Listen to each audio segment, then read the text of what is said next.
Observatório do Esporte. Confira a reportagem da semana. Um tema em debate.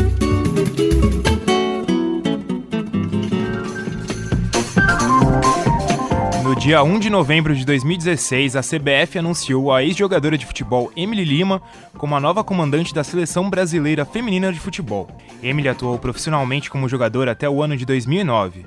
Por problemas do joelho, se aposentou aos 29 anos de idade. Depois, assumiu o papel de técnica de equipes femininas de futebol. Em 2011, comandou a equipe do Juventus e, em 2014, assumiu a equipe do São José dos Campos. Com a equipe de São José dos Campos, Emily foi vice-campeã da Copa do Brasil Feminina do ano de 2016. Entrevistamos Aira Bonfim, pesquisadora da exposição Visibilidade para o Futebol Feminino do Museu do Futebol de São Paulo. Para Aira, uma mulher comandando a seleção feminina nacional é muito relevante, assim como a presença de outras ex-jogadoras qualificadas em cargos importantes. Eu acho que é uma super conquista. Eu acho que há tempos a modalidade pede, que outras mulheres, mulheres aí super formadas, bem capacitadas, ocupem esses espaços de liderança dentro do futebol. E isso aconteceu com muita legitimidade esse ano, Então não só o exemplo da Emily, mas a própria Aline Pellegrino lá na Federação Paulista e agora a Dani Alves também, ocupando aí as bases femininas. Para a jogadora Giovana Santos, do Santos Futebol Clube, o comando de Emily é uma oportunidade de acabar com preconceitos. Olha, eu fiquei muito feliz quando soube que ela seria a nova treinadora da seleção. Bastante gente gostou muito, até porque ela é uma excelente profissional. O trabalho dela é muito bom. E eu acho que foi legal, até porque para poder dar uma oportunidade, para quebrar esse preconceito, que ainda é enorme. Entrevistamos também a árbitra da Federação Paulista de Futebol, Luciana Ramos, que ressalta a questão do preconceito vivido por mulheres em cargos importantes do futebol. Então, na verdade, existe o preconceito por ser uma atividade rara de se ver uma mulher apitando uma partida de futebol. Isso acontece porque vivemos uma cultura machista, onde as próprias mulheres duvidam da nossa capacidade. Às vezes vem o preconceito das próprias mulheres, Mas aos poucos estamos conseguindo o nosso espaço, ou seja, ela em qualquer profissão que seja, atividade masculina, sempre vai existir preconceito, sempre vai haver polêmicas. Temos que focar, combater o preconceito, mostrando nossas capacidades e nossa competência. Por outro lado, Luciana comenta a importância da Emily na seleção, apontando que isso trará maior visibilidade ao esporte. Eu fico feliz por ter uma mulher comandando a seleção brasileira feminina, porque pra gente é melhor, porque na verdade ajuda muito nós mulheres, porque vai estar aparecendo mais na mídia e vai mostrando nosso trabalho, que a gente também tem capacidade por ser mulher. Na questão da visibilidade, a jogadora do Santos Futebol Clube, Giovana Santos, explica que o futebol feminino precisa de apoio. Atualmente, no meu ponto de vista, a gente precisa melhorar o futebol feminino. A gente precisa de apoio, só isso. Força de vontade a gente tem, a gente ama o que a gente faz com amor mesmo. A gente veste a camisa.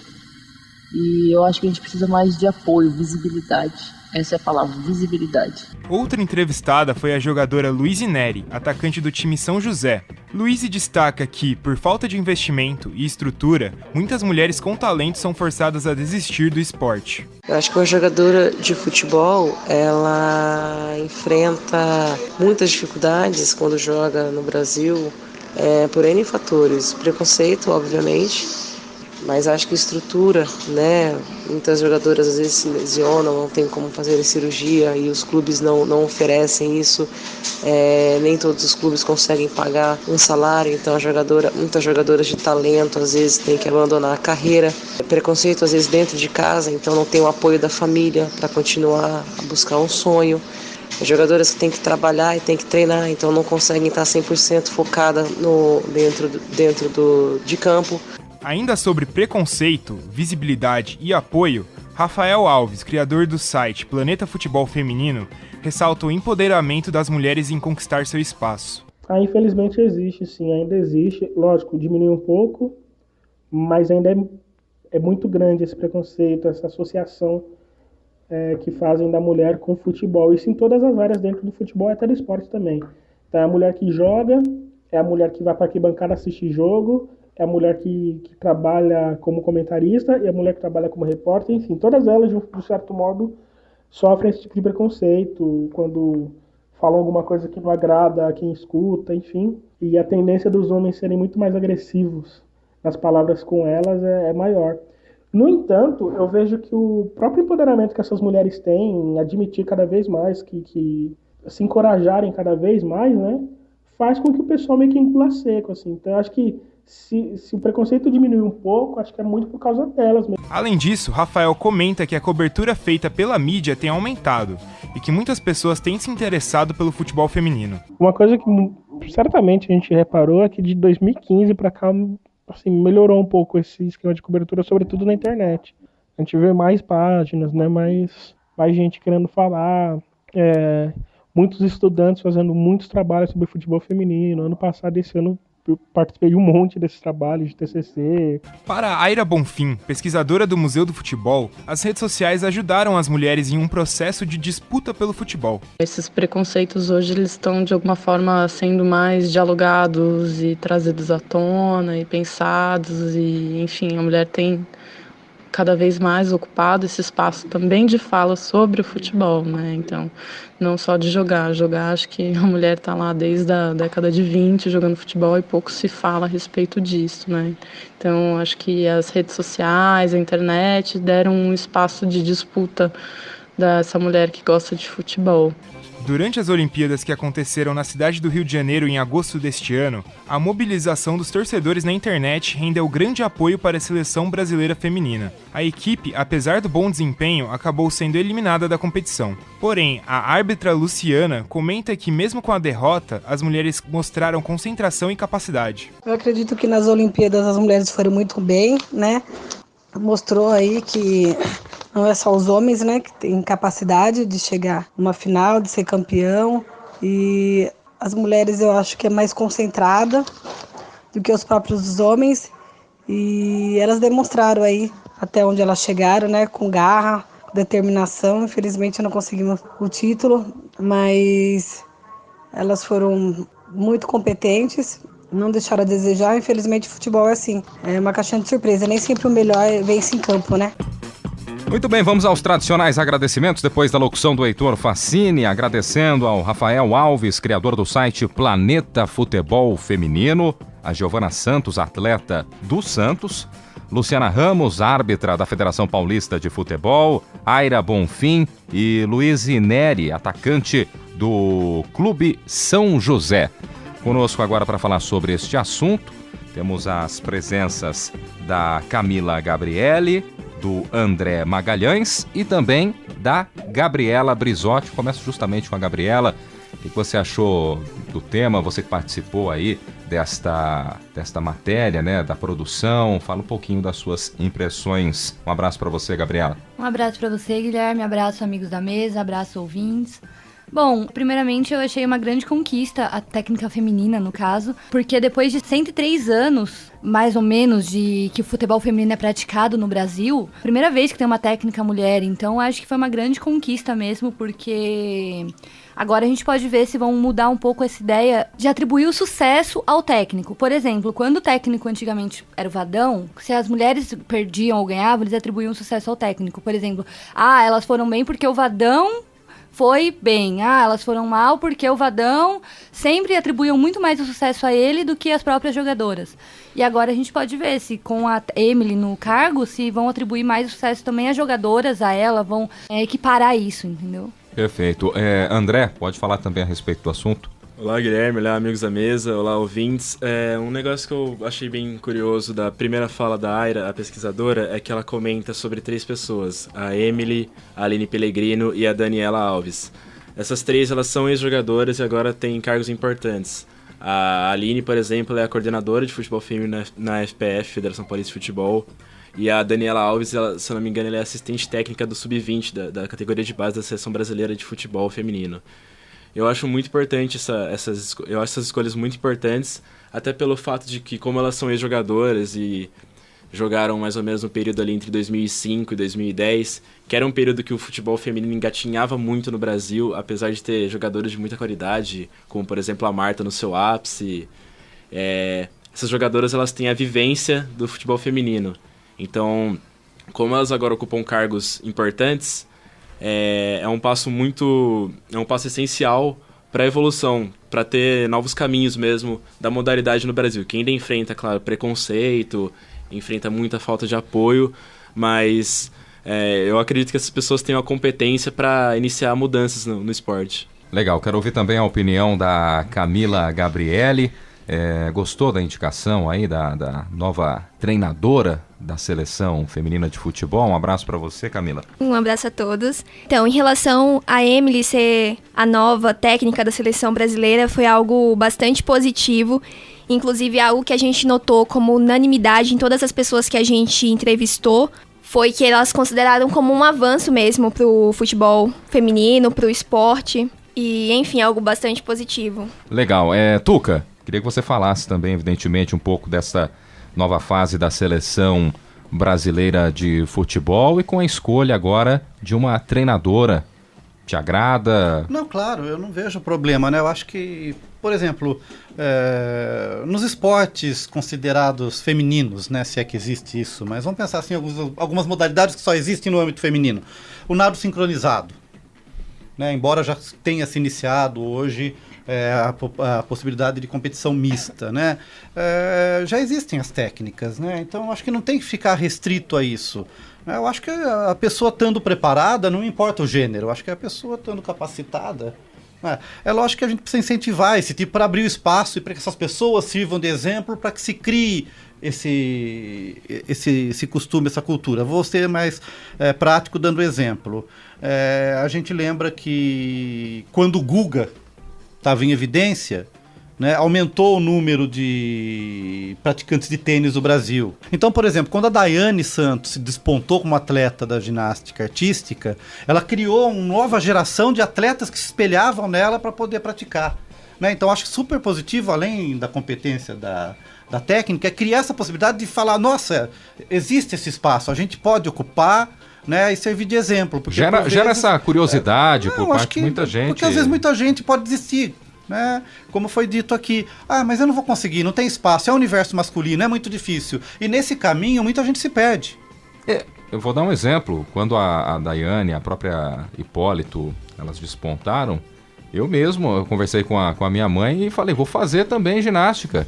Não fui em nenhuma aula, a verdade é essa. Me inscrevi e acabei indo, na época fui em game, né, que a gente chamava, ia sempre escondido jogar videogame, acabei não indo. Mas gerou essa curiosidade. E eu acho que isso cria esse espaço. Mas eu acho que o grande, na verdade, do meu ponto de vista, o que acontece é que precisa se criar uma audiência para o esporte.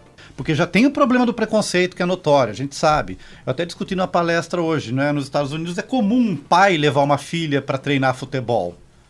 Vocês acham que isso ainda é comum no Brasil? Não é. Então precisa romper esse preconceito. E para romper o preconceito também tem que se criar essa audiência feminina. Então as mulheres também precisam assistir futebol feminino. Não dá para depender só da audiência masculina do futebol. Então precisa ter uma ocupação do espaço e as mulheres também começarem a curtir esses esportes. Falando nisso, só pegando aí essa sua fala também, Tuca, lembrando que a Bandeirantes transmite a Copa do Mundo Sub-20. Já a partir deste final de semana, a partir deste domingo, teremos a seleção brasileira. Então tá aí uma boa possibilidade para quem de repente não tem tanto contato. E nós temos um exemplo claro, é que vocês são novinhos, né? Eu, Fábio Fleury, Zeca Marques, Carlos Napolitano, somos mais velhinhos, né? Então a gente já tem um exemplo. Mas quem é da nossa geração, que está entre os 45 e 50 anos, né, meu amigo Fleury, o vôlei era considerado esporte feminino. A gente estava comentando isso antes da gravação. Os homens que praticavam vôlei, né, sofriam preconceito. E essa barreira foi vencida.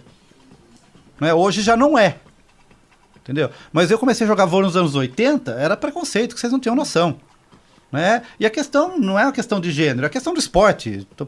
Acho que não tem que ser preocupado com isso. Né? Mas a minha ideia é o seguinte, eu acho que para que o esporte, no caso o futebol feminino, possa ter êxito, infelizmente ele depende de audiência. E se não tiver audiência, e essa audiência tem que ter uma participação importante das mulheres, fica muito difícil. Porque a gente vive num mundo mercantilizado, né, de capital, então tem um investimento e por vezes você não vai conseguir o investimento só do Estado para manutenção de um campeonato estadual, um campeonato em nível nacional.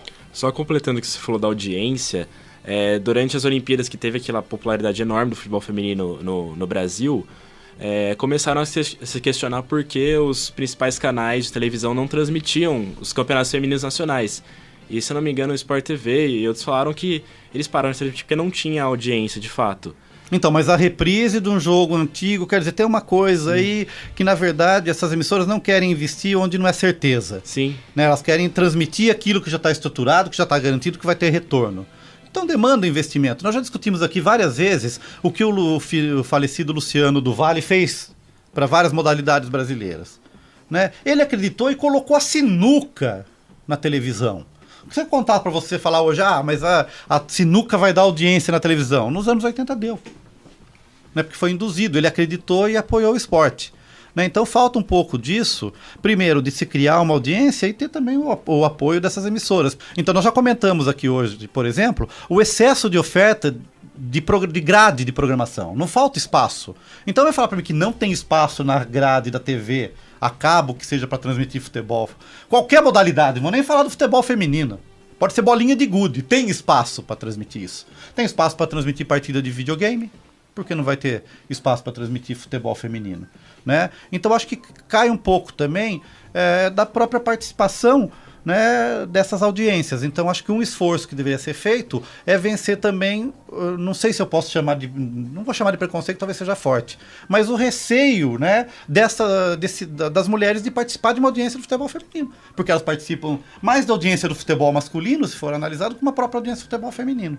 Mas eu acredito, desculpa te interromper, claro. Em relação a essa audiência, eu acredito que o problema seja muito mais estrutural também, porque das diversas pessoas que a gente entrevistou, seja jogadora, árbitra, todas eram muito incisivas na questão do preconceito, da falta de investimento e de coisas muito básicas no esporte, como local para treinar, Sim. Jogadora que se machuca e não tem médico para cuidar dela, jogadora que tem que conciliar, por exemplo, o trabalho com o futebol e aí não tem um rendimento adequado. Por exemplo, mesmo se a gente for olhar a seleção brasileira feminina, né, que disputou as Olimpíadas, todas jogam fora do país, sabe? Não, Nenhuma tá jogando dentro, exatamente porque você não tem um investimento. A gente ouve muito falar que o Brasil é o país do futebol, mas ainda é um país do futebol masculino. Não, claro, ainda eu é um esporte muito voltado para isso. Eu concordo plenamente com você. Eu acho que no caso do futebol isso é mais patente ainda, porque a gente tem uma base de futebol. Porque o que você apontou da falta efetiva, isso acontece em várias modalidades, independente de ser masculino ou feminino. Agora, o ressentimento que se cria no Brasil é que o futebol é considerado um patrimônio nacional. Né? Então por que o nosso futebol feminino, que poderia ser referência em nível mundial, não acontece também? Eu acho que tem aí, principalmente, a questão do machismo, do preconceito, Sim. de vencer, como eu falei aqui, a cultura do próprio... Eu fico imaginando, né? Quantas meninas queriam jogar futebol e os próprios pais não permitiram isso pelo próprio preconceito dentro da família. E a gente ouviu isso dentro da matéria mesmo, as pessoas falando que existe esse preconceito familiar no próprio pai, a mãe, levar a menina para jogar, claro. Porque já associa que, se minha filha gosta de futebol, ela vai ser lésbica, ela é Maria Homem, tipo, nunca acredita que é só um esporte, é só uma modalidade que você vai estar praticando. Então, existe muito disso ainda. Mas eu acredito também que justamente por ser o futebol cria esse volume, essa expectativa maior, né? Mas os problemas que você apontou acontecem, acho que em quase todas as modalidades, infelizmente, no Brasil. Não é exclusividade do futebol. Do futebol... no futebol ou de qualquer modalidade, dependendo do gênero, né? Se for pensar na falta de apoio, existe em todas as modalidades. Eu queria sempre lembrar o nome de uma pessoa, mas eu não lembro, estava no evento e eu perguntei por que se fala tanto que o Brasil é o país do futebol. Eu acredito que não seja mais. E ela respondeu o seguinte: no Brasil só existem 2 esportes: o futebol, e no caso nós estamos falando especificamente do futebol masculino. Sim. Né? Então só existem 2 esportes: o futebol e o que está ganhando. Fora isso, são efemérides, são coisas que acontecem, que passam, que vêm e que voltam, né?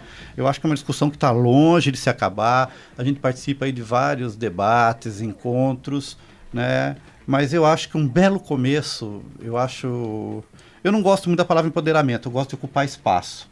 Então acho que precisava o futebol feminino ocupar o espaço que ele merece e o respeito que ele deve ter, não só da comunidade esportiva, mas da sociedade, e pensando na sociedade, inclusive das próprias famílias. Então acho que isso é um primeiro passo. A gente não consegue resolver o problema de cima para baixo, né? Mas criando uma estrutura. Eu acho que se a gente conseguir vencer o preconceito, já é um caminho enorme que foi dado para a gente conseguir colocar o futebol feminino. Não vou falar do futebol feminino em termos de seleção brasileira, como vocês apontaram, estão jogando fora do Brasil, mas criar uma estrutura de verdade, de instituição, de esporte, de confederação, que, na verdade, o que eu gostaria é que cada menina que gosta de futebol e quisesse praticar o esporte, pudesse praticar de forma tranquila, livre de preconceito e com a estrutura necessária para que isso aconteça. E o mais engraçado é que, falando, o Brasil, por exemplo, é o país do futebol, tem esse título e tal. Mas os Estados Unidos, que não tem muito sucesso assim, no futebol masculino, é um exemplo de futebol feminino. A seleção feminina deles é muito mais forte que a seleção masculina. E você sabe como que é encarado o futebol no início da prática? Até os 11 anos de idade, nas escolas, é um esporte disponível e é praticado misto.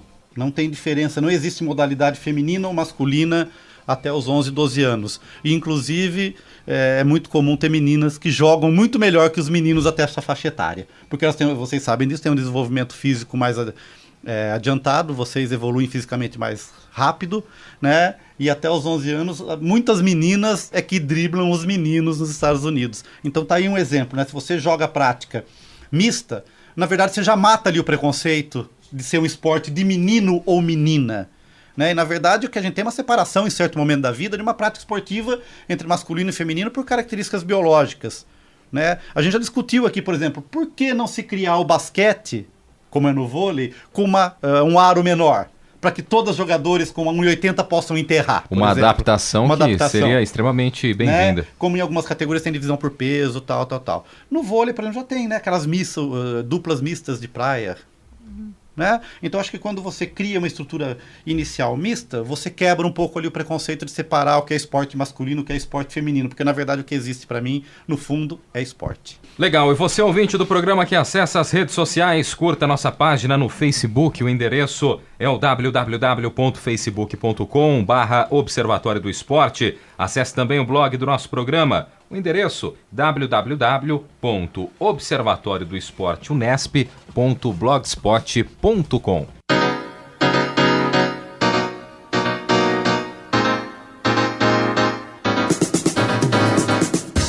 E o Observatório do Esporte deste sábado vai ficando por aqui. Teve locução de Guilherme Dias e também do Heitor Facini, comentários de Zeca Marques e Tuca Américo, equipe de reportagem com o Heitor Facini, Leonardo Guerino, Isaac Toledo, Gabriela Brizotti, Adriele Silva, Leonardo Del Sante, Tomás Garcia, André Magalhães, Gustavo Lustosa e Camila Gabriele. Direção Fábio Fleury. Produção técnica Paulo Pepa. O Observatório do Esporte é uma atividade de extensão do GCEF, Grupo de Estudos de Comunicação Esportiva e Futebol da Unesp. Observatório do Esporte, você já sabe, né? Todo sábado na Unesp FM, primeiro horário à 12:01, segundo horário às 11 da manhã. Para você um grande abraço e até a próxima. Observatório do Esporte, informação além das quatro linhas. A Unesp FM apresentou Observatório do Esporte, o programa que dá bola a todas as modalidades esportivas.